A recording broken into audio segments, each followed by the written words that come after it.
Testing. Is this thing working? I think so. If not, oh well, it wasn't meant to be. If so, then let's see. Alright, so I just pulled up some data for today. I haven't been really interested in looking at any statics for a while.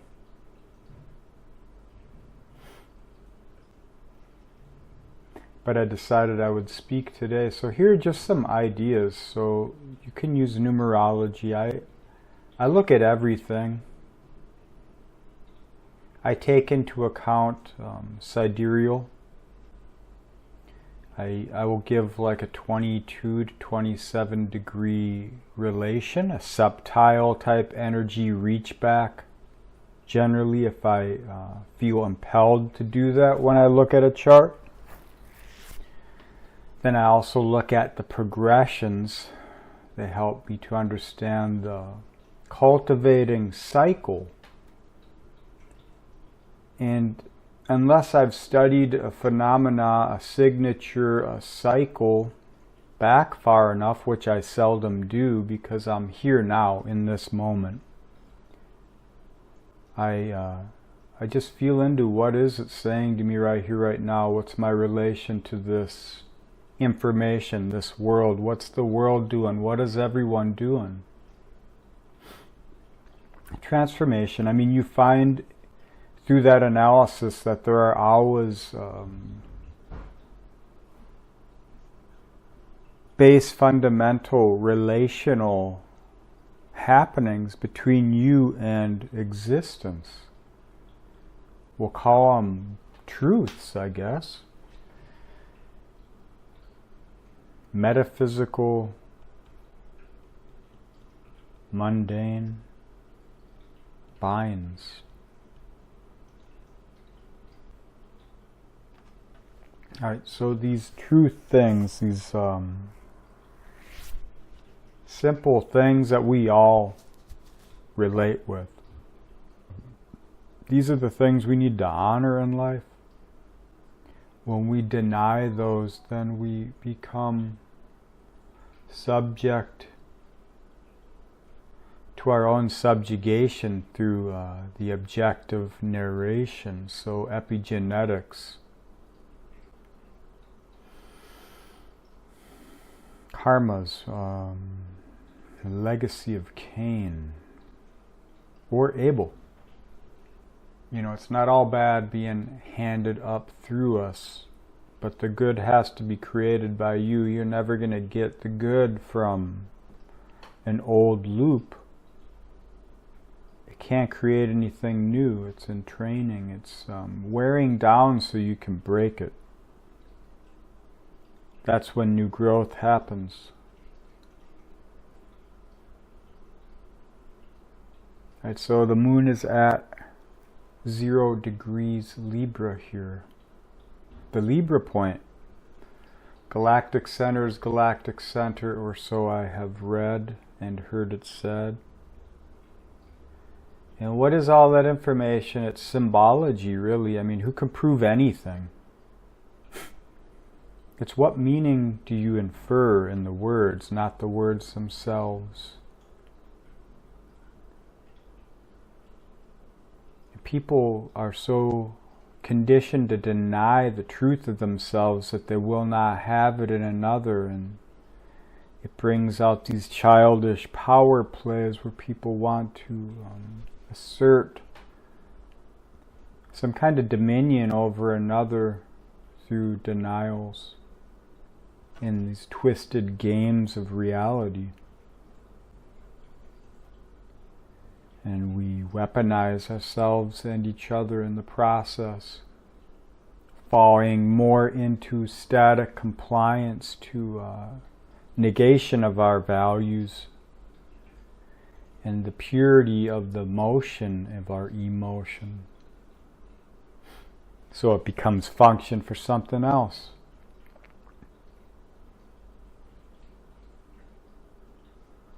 So the moon here, tuning in to the feeling. You know, you're always in feelings. You know, you can be going through crazy things which facilitate or make the feelings make sense. Sometimes you're going through the feelings and they're out of place, out of time.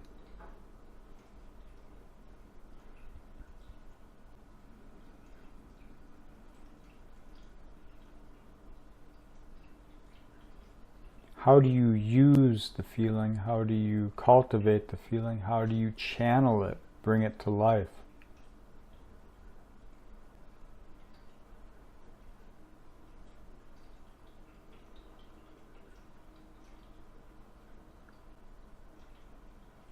What is the legacy of life beyond the mother, the father? What's the purity of the spirit? What can it be? Most importantly, not what is it? Because I feel like it is full spectrum. To be all things is better than to be none. It's better than to be one. So catch and release. That's life. That's the hand me up from the mother, the father. The spirit of reality, whatever you want to call it. How do you honor that creative force in your life? How can you align your feelings with that so that your emotions are in your own flow? And your flow is more in relation with the natural flows of reality, the creative.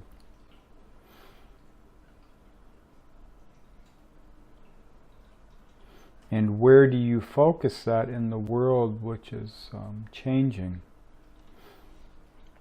Well, how do you change for yourself in ways which grounds you more into the value of life and living? That's one good way.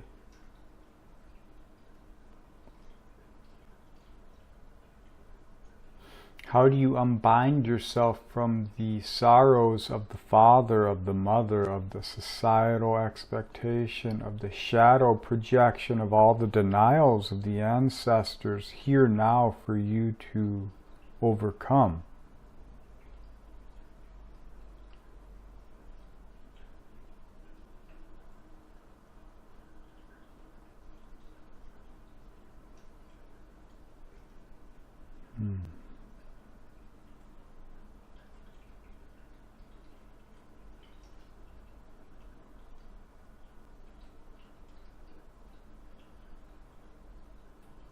Now these are the Arabic parts.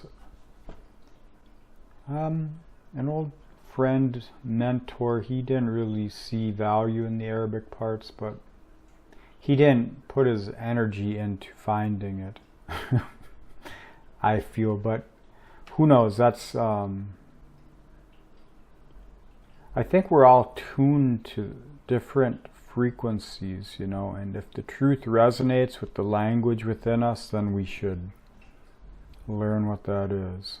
So he was tuned to different things. But I've seen a lot of validity in the parts. It's very nuanced. You see, if you look for statics, you can't find meaning in a lot of astrology or any system. You have to understand the statics through the relations, the dynamics. For me, the felt presence of experience, so I look at these symbols, these parts, planets, everything. And I don't do it with any kind of agenda. I just let it speak to me and I follow the flows. I see in relation with others and experiences through my own life, and I see the experiences they have and the relations they've had, and I can see how these energies play it out. Doesn't mean that I know what they are. It means I've identified markers, heuristics, dynamics, language. And you hold the language until it informs you of something else. You know, holding it for purpose other than the validity of its function, the form it holds. And then when the form of the knowledge changes, I realize that's myself.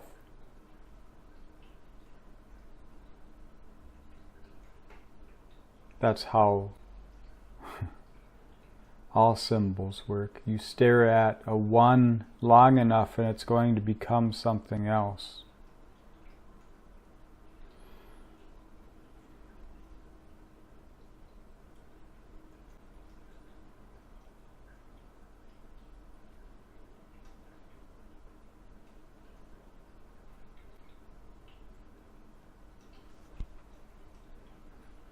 All right, Mars anaretic degree of Gemini here.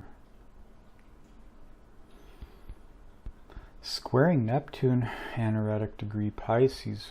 This is some divine healing here. So imagine thousands of generations have gone by of a deep wounding in your ancestral line that was so big it affected every living being at that time in different ways.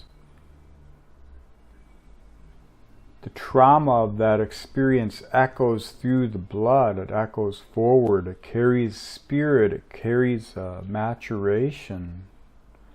It's like the light from a distant star or galaxy or an explosion or something. And it's an idea being realized in real time. So echoes of these woundings of our spiritual nature, the trappings of being ensnared in animalistic primal needs, what kind of soil, nourishment those tragedies create so that a flower can be born through consciousness over time, continually growing towards the purity of the light, which was in everything always, which was in the act, in the reason, in the cause. So the process becomes the result, and you become more individuated in realizing that you're in your own process, not just the communal relation with everyone else, or your families, or whatever. So how do you honor your authority, your potential, your creative power, your passion? How do you honor the kind of will which you can bring from deep within out into this world without it being ensnared in replication, projections, or the denials of others? Something to be felt within you to honor you. So doing what you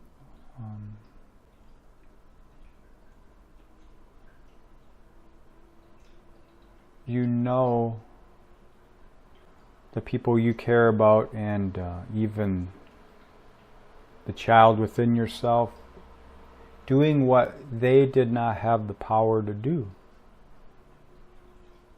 So living from your heart, honoring your life. That's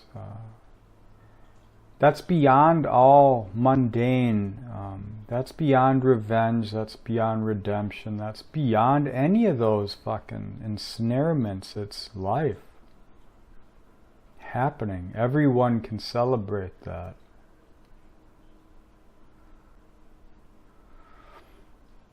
Alright, so we got the Yod with Pallas Athena, Mars and Neptune. So power is perception. When you have the perception, then the power can grow, it can be alive, it can be realized. Power is just exchange. It's reciprocal exchange. You know, you touch a live wire, you become the ground for that thing. You channel it. You touch a tree, you ground with that thing. You watch a horror movie, you cycle that thing. You watch the news, you cycle that thing. You hear, you see all these examples of idiocracy and you feel, what the fuck happened to us? Why? So we have lowest common denominator values dictating circuitry, cycles, programming. So your perception, epigenetics, relation, it's simple. It's very simple. Your relation to your surroundings and whoever's in that, that's you. If that's not you, then you got to change it. It's simple. If it takes from you, does not give to you, then you got to change it. If it's not reciprocal, then you're not being honoring of yourself. You're not reciprocating your own value. So quit blaming anyone. Just realize there's no blame. It's the denials. It's the willful ignorance. It's sometimes using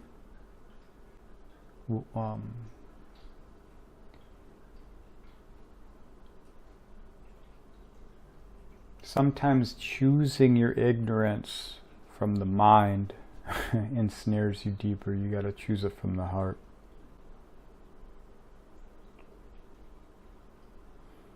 That's the only way to peel stuff off you. Alright, I guess that's all I wanted to say. So, September 17th, partial lunar eclipse here.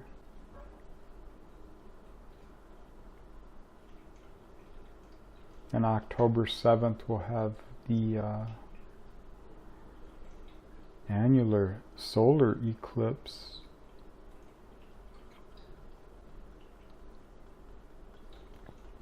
Soros Cycles 118 coming up on September 17th. Research that one. See what it tells you. It's unity. Realization of persuasion, which brings tension to form. So how do you tune into that yourself?